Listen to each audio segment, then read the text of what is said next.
Hey guys, this is Anthony Morganti. I am MrPhotographer.com. Well, today Skylum Software officially released Luminar AI. Now in this quick start video, I'm going to get you started using Luminar AI. We're going to get images into it, we're going to cull them, and then we're going to process an image, and then we're going to export that image. And along the way, I'll explain some of the more important features of Luminar AI. So by the end of the video, you should be good to go. Now, when you first open the software, you need to import or get images into it. Now, to do that, go right to where this little plus sign is and click on that. And you have the option to edit a single image, or you could bring in a folder full of images. And that's what I'm going to do, add folder with images. And when you do that, you just navigate to wherever that folder is. Now, I happen to have it on an external hard drive, and it is right there. Luminar Photos is what I called it, and I have just a few images in there. And we're going to click Add Folder. And then when you do that, it will populate Luminar AI with those images. Now, you could go through the images and you could favorite them. See, there's a little heart here. So this is my cat Rocky, and I like Rocky, so I could favor that one. And then this is just a landscape image. I could favor that if I wanted to.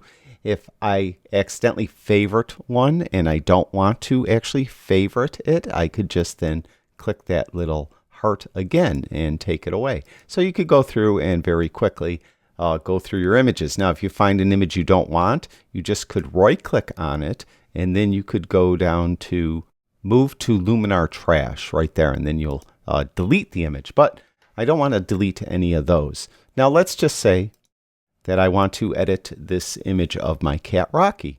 Now what we could do is we could just move over to the right across the top. We could use a template, and a template, what it will do is it will examine the elements in the image and recognize those elements and then recommend templates for you to use. And templates are pretty much presets, and they'll allow you to very quickly process an image. Now you could see that recommended for this photo, animal friends, because it's recognizing that there is a cat in there. Now it's telling me elegant portraiture and easy portraits, because it is a portrait of a cat.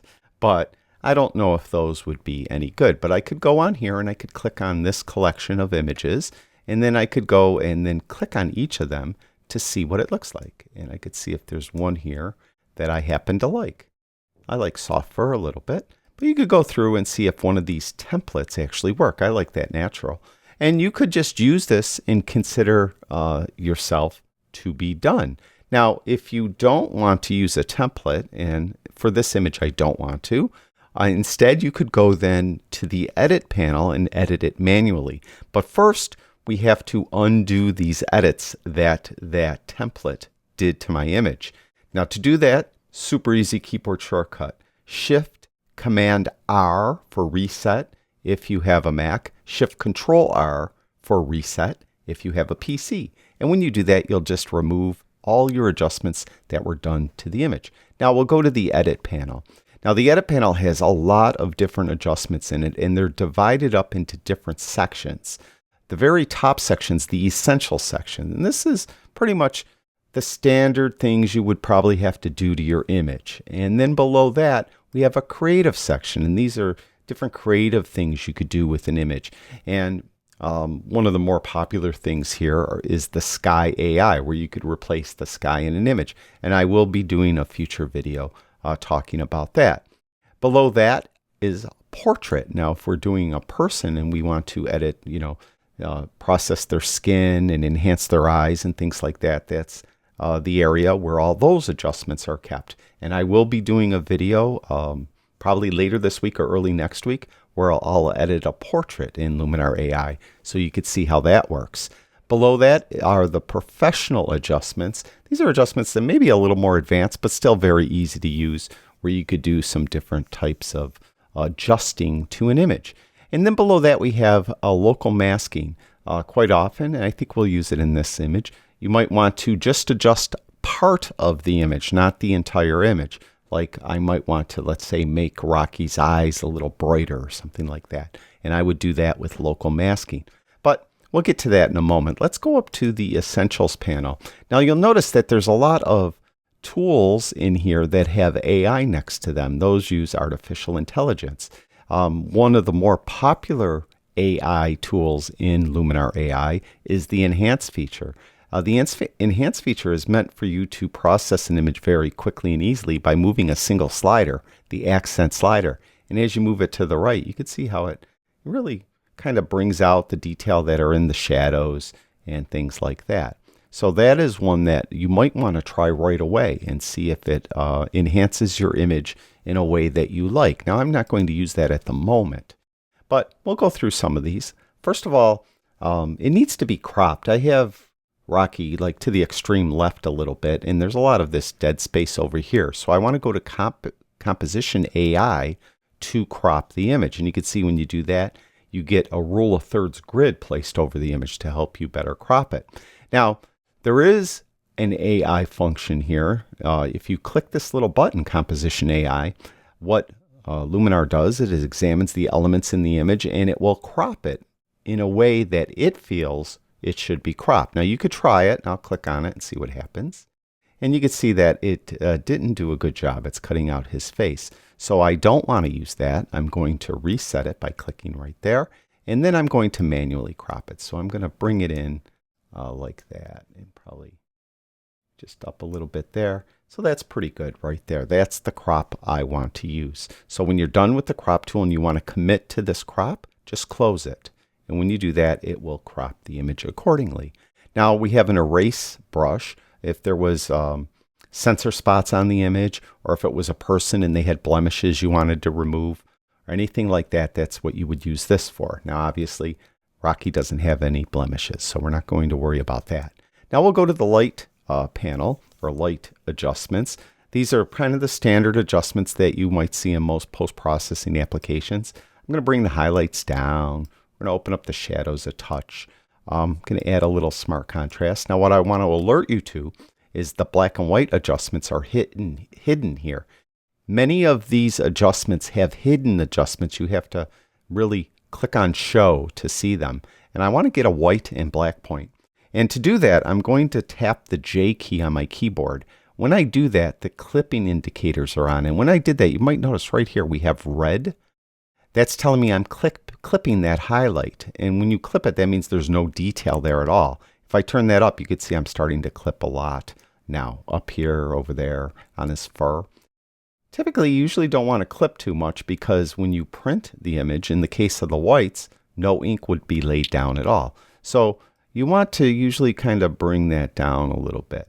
In this case here, I don't mind clipping that highlight. There's nothing important there that I need them to see. Unlike his fur, when I'm clipping his fur, I want them to see the fur detail. So if I'm clipping it, you won't be able to see it, right? So I'll bring blacks down, and when you're clipping blacks, you'll start to get blue come on the screen. And that means it's absolute black. If you print it, you'll get black ink put down on the paper. So I'm going to adjust that. Maybe just a little clipping down here because that part of his eye is probably absolute black. So I think that looks pretty good. Now when you're done with the clipping indicators, just tap on the J key a second time and you'll turn those off. Now below this hidden are curves. This is just the typical tone curve. If you wanted to put a tone curve on the image, you could just put points on this and you could, curve it up or down. Now in this case here, I don't want to do any of that. So what I'll do is I'll just pull these points right off the curve. But that gives you an idea of what you could do with the tone curve. So I think I'm done with light. I should add that if the white balance was off, I could change it here. Click on that drop down.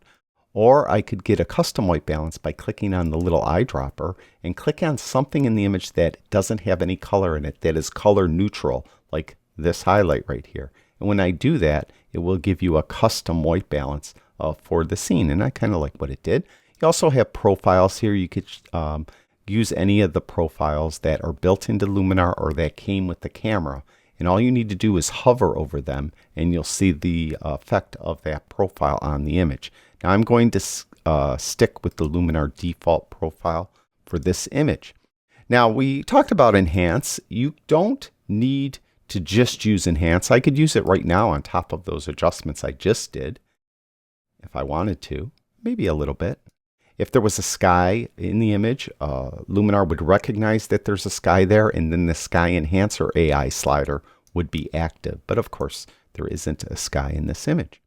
Now there's structure. Structure just adds like some sharpness overall to the non-person parts of the image. It actually will recognize when a person is in the image, and it wouldn't like sharpen or add structure to their face. Now in this case here, I'm not going to use that right now. We'll go to color. We have saturation and vibrance. The difference is when you adjust saturation, you're either increasing or decreasing the saturation of every color in the image. Even if that color is saturated, you'll just add more saturation to it to make it oversaturated. Vibrance, on the other hand, is similar, except that it will add or remove saturation to all the colors, but it will only bring the colors up to saturation and won't oversaturate them. Also, vibrance doesn't affect red, oranges, and yellows quite as much as it will of the other colors. So vibrance is a better choice if you have a person in the image because it won't adversely affect the skin tones. Now, to show you that saturation affects every pixel, if I bring it all the way down, we have a black and white image. If we bring vibrance all the way down, you can see we just have a color reduced image. So it doesn't affect all the pixels equally, nor will it oversaturate if you go to the right, whereas saturation will oversaturate. Now in this case here, I think I'm just going to tweak the saturation up just a little bit. If you had a color cast in the image, you could use that slider. Now hidden here is the HSL tab. That stands for Hue, Saturation, and Luminance. So you could adjust the hue, saturation, and luminance of all these different colors. With the drop down, right now we're on hue. So anything in the image that, let's say, is green, I could change the hue of green, or I could change the hue of yellow if I want to. I then could go to saturation. I could add more saturation to the yellows in the image. You can see how it's affecting his eyes mainly. So we'll make a little more saturation on his eyes. And luminance also. And then you can see I can make his eyes brighter or darker, but it's affecting the background a little bit as well. But you can see how that works there. Now, so far so good. If I wanted to convert this to black and white, I would use this and just click on that convert to black and white. I'm not going to do that though. Details is adding some kind of sharpness to the image. It's divided up into large, medium, and small detail. Also, there's a sharpen slider right here, and you could mask the detail from different parts of the image with details masking, and you could mask the sharpening with sharpening masking. Now in this case here, I just want to add some small detail just to make his fur kind of come out a little more, and I'll add some sharpening as well. And we're bringing some detail out in his eye. Now, noise, what I like to do is zoom in and get a better look at the noise in the image, and there is a tiny bit of noise there, so we'll turn up the luminosity noise a touch, the color denoise a little bit. Usually the color denoise you could see very readily, it'd be little red, green, and blue dots, and there were just a little bit there. We'll bring up the noise a bit, so that looks pretty good. Click on it. We also have some landscape adjustments. If this was a landscape image, you could, like just give it a warmer tone with golden hour. You could see what it's doing there. Dehaze if you had haze in the image, and so on. But we don't have any of that. Also, we have some advanced settings there. It's just the hue of the foliage. So always be aware of those. Now, I think really my portrait of Rocky is just about done. I thought I'd do some local masking, and I really don't need to, but I'm going to show you it anyway. All right, so we'll go to local masking, and we'll click on Add up here. And we're going to add some basic adjustments. So we have these basic adjustments. Now, let's just say that I wanted to brighten up his eyes. So what I could do is I could go through these sliders here, and I could then go to exposure and turn it up. But you could see how it's affecting everywhere. I just wanted to affect his eyes. That's where this mask comes in. You either add the mask or remove the mask. So it's a brush to add it, an eraser to remove it. We're going to add the mask to his eyes. You can see that our brush is a little bit big. The has two circles. The inner circle, that means 100% of it will be applied. 100% of the mask will be applied. Then it's softening out or feathering out to that other outer circle until 0% of the mask is applied. Now what I need to do is make this a little smaller, and the left bracket key makes it smaller, the right bracket key larger. You also could adjust the radius right there. You could adjust sharpness and opacity of the mask as well.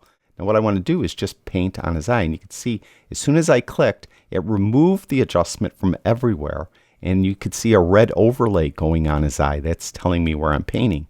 And then when I let go, you can see now that mask is only on his left eye, nowhere else.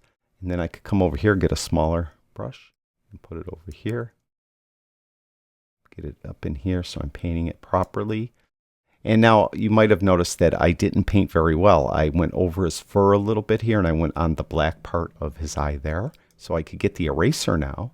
And again, I'll get a little bigger of a brush, and I could erase it from there and there. And maybe there. So I could better fit that mask to his eyes. Now, it's probably a little bit too bright. I really didn't need it on this image. We'll bring saturation up a little bit. Not that much. Just a little bit. So that's some local masking, so you could get an idea how that is done. Now, I just want to jump back to the Essentials panel and go to the vignette. I like to add a vignette on my image, and I like to add a dark vignette. If you go to the left, it's dark. If you go to the right, it's light. I prefer a darker vignette. Vignettes help, usually when someone looks at an image, they'll look at the brightest part of the image, and often the brighter part of the image is up towards the edges. And if you add a vignette, it kind of forces everyone's stare more towards the middle. Now I have, of course, Rocky offset here. So what I'm going to do is I'm going to choose subject, and I'm going to click right on Rocky right there. So now the center of the vignette is there, and as I darken it, it's putting more dark on the right-hand side compared to the left-hand side. But I don't want it that high. I just want a subtle vignette like that. And you could see how these, you could adjust the size here with this. And with advanced setting, you could make it either round or more rectangular. With that, you could feather the mask a little more, or feather the vignette, I should say. And you could brighten up the middle a little bit with inner light. So what I'm going to do is I'm going to back off that vignette a little bit, and I'm going to add a little bit of an inner light, just a little bit. So there's that. Now I think that pretty much is done. Now what I want to do is export this image, and I want to share it on Instagram. So to do that, we'll go to the Export tab, and you can see you could save it to disk, you could send it through mail, you could send it through a message, SmugMug, or 500px. Now I'm going to save it to disk, so I'm going to click right there, and I'm going to save a JPEG, so you can see formats JPEG. I'm going to use the sRGB color space. I'm going to make sure the long edge is 1080 pixels. That's the recommended size for Instagram, so I'm going to keep that. And I want the quality of my JPEG at 100. And I'm not going to call it _DSC0092. I'm going to call it Rocky. I'm going to save it to my desktop.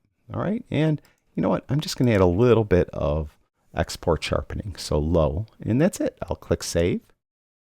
And it will now export that image to my desktop. I'll minimize this. And here is Rocky right here.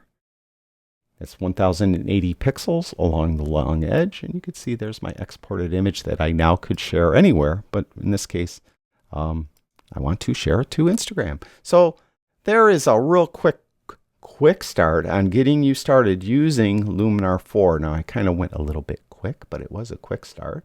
Now in future videos, my next video, I'll show you how to use the portrait adjustments, or the portrait tools that are here in Luminar AI. The portrait tools are super powerful, and they're full of AI adjustments that you could do for the person you're adjusting the portrait for.